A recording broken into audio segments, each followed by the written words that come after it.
Sudah nampak hari ini negeri Islam lebih 80% muslim, raksasa. Tapi raksasa itu pengecut. Orang tidak lagi takut pada raksasa itu.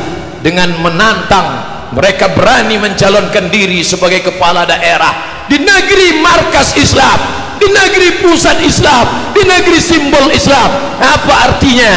Tidak lagi ada ketakutan kepada umat Islam. Umat Islam bisa dibeli dengan materi. Asabakumul wahnu, kalian terkena penyakit wahan, kalian kena penyakit wahan. Sahabat bertanya, wa mal wahnu ya Rasulullah, apa wahan itu wahai Rasulullah?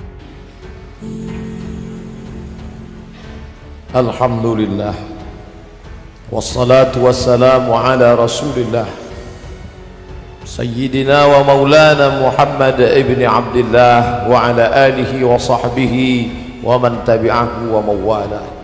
Ashhadu an la ilaha illallah wahdahu la sharika lah, wa ashhadu anna sayyidana Muhammadan abduhu wa rasuluhu la nabiyya ba'dah. Allahumma salli ala sayyidina Muhammadin an-nabiyil ummi wa ala alihi wa sahbihi wa barik wa sallim. Qala Allah ta'ala في القرآن العظيم وهو أصدق القائلين. أعوذ بالله من الشيطان الرجيم. يا أيها الذين آمنوا اتقوا الله حق تقاته ولا تموتن إلا وأنتم مسلمون. وقال تعالى في آية أخرى يا أيها الذين آمنوا اتقوا الله وقولوا قولا سديدا يصلح لكم أعمالكم ويغفر لكم ذنوبكم ومن يطع الله ورسوله فقد فاز فوزا عظيما. عباد الله، أوصيكم ونفسي بتقوى الله وطاعته فقد فاز المتقون. Hadirin jamaah Jumat yang dimuliakan Allah Subhanahu wa ta'ala, tepat pada tanggal 4 Maret 1924, 92 tahun yang lalu, dan hari ini kita jatuh pula pada tanggal 4 Maret 2016. Ada apa dengan 4 Maret? 4 Maret adalah hari pertama Kesultanan Turki Utsmani tidak lagi dipimpin oleh seorang khalifah, karena pada hari sebelumnya tanggal 3 Maret disitulah dilucut segala kekuasaan khilafah Islamiyah dari Sultan Turki terakhir. Maka pada tanggal 4 lah menjadi bersejarah bagi umat Islam. 92 tahun yang lalu Islam seperti anak ayam kehilangan induk, umat Islam seperti anak yatim kehilangan ayah, tidak lagi ada tempat mengadu. Maka sejak hari itu umat Islam diatur dengan berbagai macam aturan, dengan berbagai macam ikatan yang tidak lagi mengatasnamakan Al-Quran kalamullah, hadis Nabi Muhammad sallallahu alaihi wasallam. Maka Mustafa Kemal Atatürk yang menghancurkan kesultanan Islam itu mulai perlahan-lahan menggerogoti ajaran Islam. Pertama, masjid yang besar di Istanbul dia robah menjadi museum. Masjid itu dengan tetesan darah dibebaskan dari tangan orang kafir. Dulu kota itu bernama Konstantinopel, didirikan oleh Kaisar Konstantin dari Romawi. Direbut seorang panglima Islam yang namanya sama seperti nama Sayyidina Muhammad sallallahu alaihi wasallam. Nabi berjanji, la taftahunnal Konstantiniyah, kalian akan menguasai Konstantinopel. 1000 tahun sebelum itu dikuasai, Nabi sudah memberikan gambar gembira, kalian akan menguasai Konstantinopel. Orang-orang kafir saat itu tersenyum, ini Nabi gila, tukang sihir, majnun, kadzab, pendusta. Dari mana orang Arab Badui yang buta huruf tidak dapat membaca ini mengatakan akan menguasai Konstantinopel? Ternyata ada seorang tua setiap petang memandikan anaknya di seberang sungai.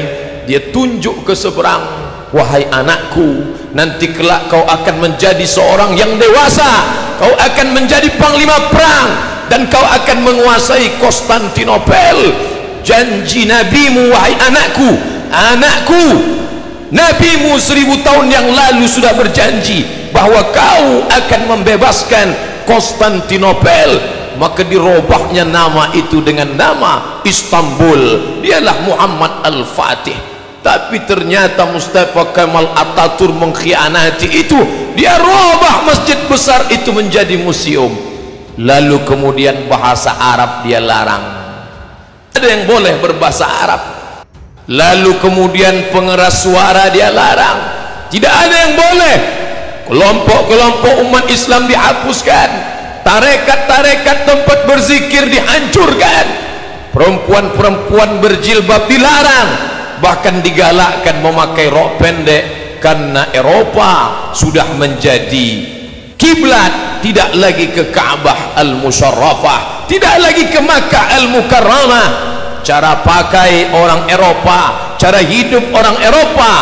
Betul kata Allah, lan tanalul birra hatta tunfiqu mimma tuhibbun. Kau tidak akan mendapatkan kebaikan sampai kau berikan apa yang kau sayangi. Muhammad Al-Fatih, anak tersayang, diwakafkan ayahnya untuk agama Allah, mendapatkan kemuliaan.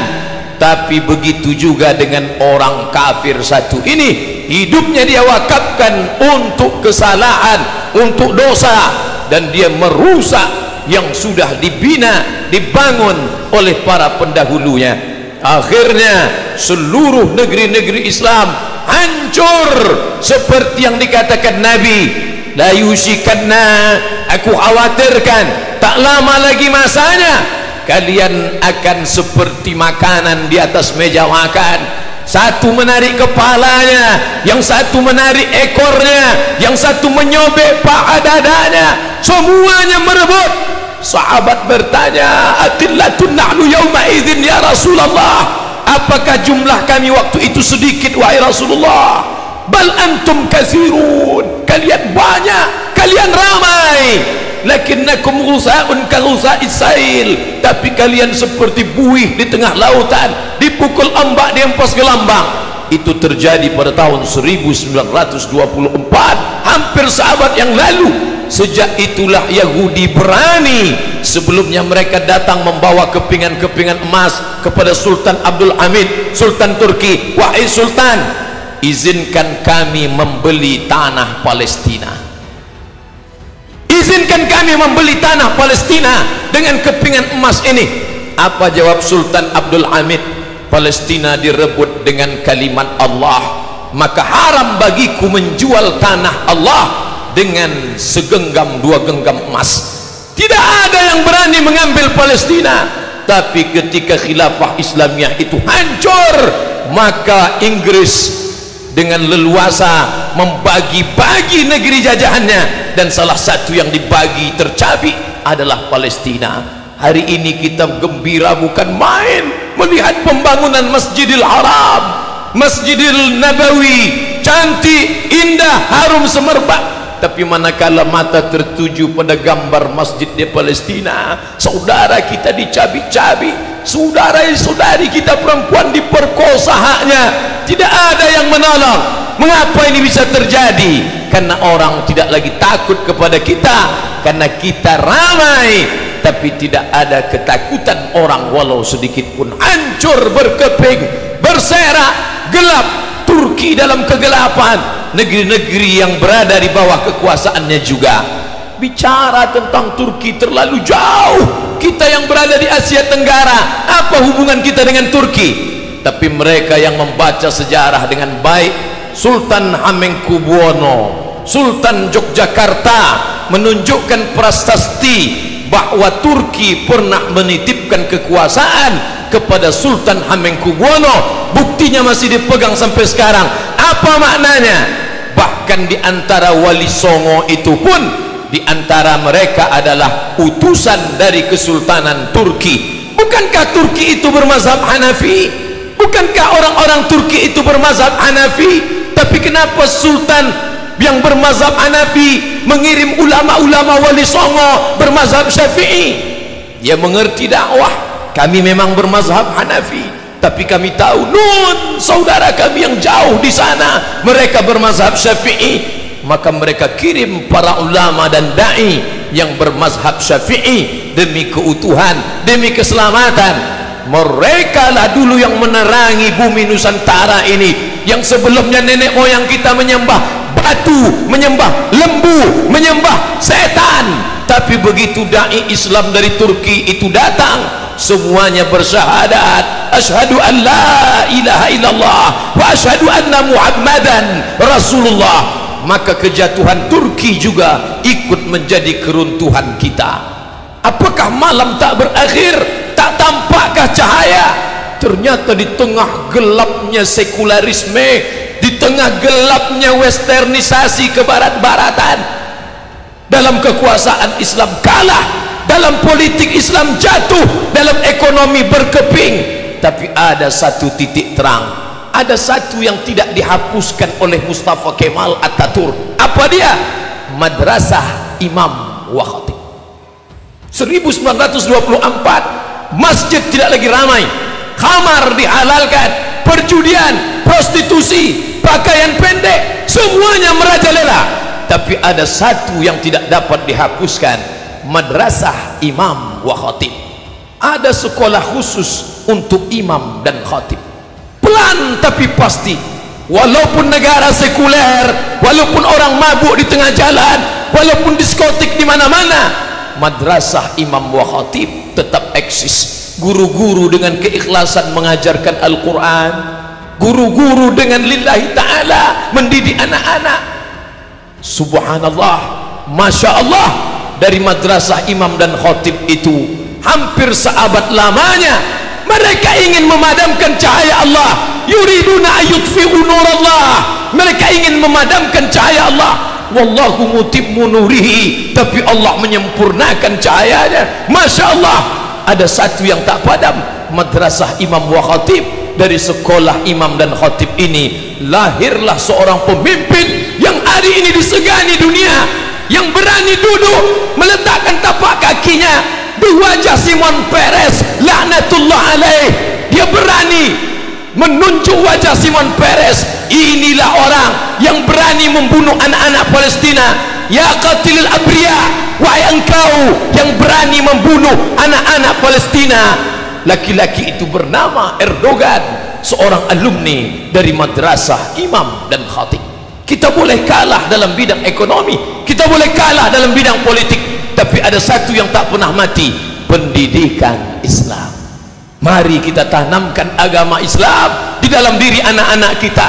Banyak orang yang tidak sabar dengan keadaan ini, lalu mereka menempuh jalur kekerasan, radikalisme, bunuh, bakar, hancurkan. Ini bukan ajaran Islam. Islam datang dengan kelembutan. Ud'u ila sabili rabbik, ajak mereka ke jalan Tuhanmu bil hikmah, dengan kata-kata yang santun dan lembut, wal mau'izatil hasanah, dengan curi tauladan, contoh yang baik, keteladanan, keagungan, kemuliaan. Andai dia ingin berdebat, debatlah dia. Wajadilhum, debatlah billati hiya ahsan, dengan cara yang lembut, dengan cara yang santun, dengan cara yang baik. Di lokal itu guru tetap mengajarkan Bismillahirrahmanirrahim, Alif Lam Mim. Ternyata keikhlasan itu berbuah. Hari ini Eropa, Amerika gentar ketika disebut nama Erdogan. Kenapa? Karena di dalam diri itu ada kekuatan. Allah berjanji, wa may yartadda minkum an dinih, siapa di antara kamu yang murtad, kalian tinggalkan agama ini, fasawfa ya'tillah, Allah akan ganti. Andai murtad semua orang ini, apakah Allah rugi? Wa may yanqalib ala aqibaihi, siapa yang meninggalkan agama ini, falan yadurrallaha syai'a, Allah tidak rugi walau sedikit pun. Allah tidak akan merasa rugi walau sedikit pun. Ketika semua orang Turki meninggalkan Islam, ketika mereka merubah masjid menjadi museum, ketika mereka melarang perkumpulan, apakah rugi Allah? wa may yartadda minkum an dinihi, siapa yang murtad meninggalkan agama ini, fasawfa ya'tillah, Allah akan ganti. Dengan apa Allah mengganti? Biqaumin, dengan sekelompok orang, yuhibbuhum wa yuhibbunah, Allah cinta kepada mereka dan mereka pun cinta kepada Allah. Yujahiduna fi sabilillah, mereka berjihad di jalan Allah dan mereka tidak takut sedikit pun, karena yang mereka perjuangkan adalah bumi Allah, yang mereka tolong adalah hamba-hamba Allah, dan mereka mengharapkan balasan hanya dari Allah Subhanahu wa ta'ala. Setiap pagi, petang, siang dan malam kita katakan, innaka la tukhliful mi'ad, engkau tidak ingkar janji. Itu terlalu jauh Bapak Khotib, itu terlalu jauh Pak Ustaz, itu tidak terjadi di tempat kita. Bisa saja terjadi. Jangan bangga dengan masjid yang besar, jangan bangga dengan masjid yang megah. Kurang megah apalagi masjid Hagia Sophia yang mereka robah menjadi museum. Kurang hebat apalagi Masjid Al-Hamra, Masjid Cordoba di Spanyol. Tapi hari ini orang tidak lagi boleh sholat di sana. Di tempat mihrabnya terpancang palang salib terbesar di Spanyol. Itu terjadi di mana saja. Kalau tidak kita wariskan agama Islam ini untuk anak cucu kita di masa akan datang. Apa yang terjadi di Turki bisa juga terjadi. Embrio-embrionya, bibit-bibitnya sudah nampak hari ini. Negeri Islam lebih 80% Muslim, raksasa. Tapi raksasa itu pengecut. Orang tidak lagi takut pada raksasa itu. Dengan menantang, mereka berani mencalonkan diri sebagai kepala daerah di negeri markas Islam, di negeri pusat Islam, di negeri simbol Islam. Apa artinya? Tidak lagi ada ketakutan kepada umat Islam. Umat Islam bisa dibeli dengan materi. Asabakumul wahnu, kalian terkena penyakit wahan, kalian kena penyakit wahan. Sahabat bertanya, wa mal wahnu ya Rasulullah, apa wahan itu wahai Rasulullah? Rasul menjawab, hubbud dunya, hubbud dunya, kalian terlalu cinta pada dunia. Wa karahiyatul maut, kalian takut mati, kalian takut meninggalkan dunia. Maka itulah yang membuat umat ini tidak dihargai. Musuh-musuh bisa membeli iman kita, membeli baju kita, membeli akidah kita. Islam KTP-nya, Islam bapak ibunya, tapi imannya sudah dibeli orang lain. Suaranya dibeli dengan harga 500.000, dengan 50.000 serangan fajar. Mereka tersenyum. Orang yang tidak mandi wajib dan tidak bersunat itu berani menjadi pemimpin kita. Maka Islam tidak mengajarkan itu. Barakallahu li wa lakum fil Qur'anil azim wa nafa'ani wa iyyakum bima fihi minal ayati wa dzikril hakim wa taqabbala minni wa minkum tilawatahu innahu huwal ghafurur rahim. Baik, dari apa yang disampaikan oleh UAS itu adalah hal yang memang sangat mengejutkan dan baru bagi kita, bahwa Ustadz Abdul Somad membicarakan banyak hal. Salah satunya adalah terkait peristiwa penting yang terjadi pada tanggal 4 Maret 1924 saat Khilafah Utsmaniyah dihapus dan menyebabkan hilangnya persatuan umat Islam di dunia ini. Yang kedua, beliau juga menyampaikan reformasi Mustafa Kemal Atatürk seperti mengubah Hagia Sophia menjadi museum dan menekan praktek Islam, melemahkan identitas Islam yang ada di Turki pada masa itu. Yang ketiga, beliau juga menyampaikan keruntuhan Kesultanan Utsmaniyah memungkinkan pembagian wilayah seperti Palestina dan melemahkan dunia Islam, bahkan kota Mekah dan Madinah ikut juga dipecah belah. Dan yang terakhir, beliau juga menyampaikan pentingnya pendidikan Islam dengan madrasah, imam, dan khatib sebagai pusat harapan yang melahirkan pemimpin-pemimpin besar. Bahkan beliau mencontohkan seperti presiden yang ada di Turki, yakni Erdogan, yang bisa melawan pengaruh Barat hingga saat ini. Nah, dari situlah mungkin kita bisa mengambil hikmah. Semoga bermanfaat. Assalamualaikum warahmatullahi wabarakatuh.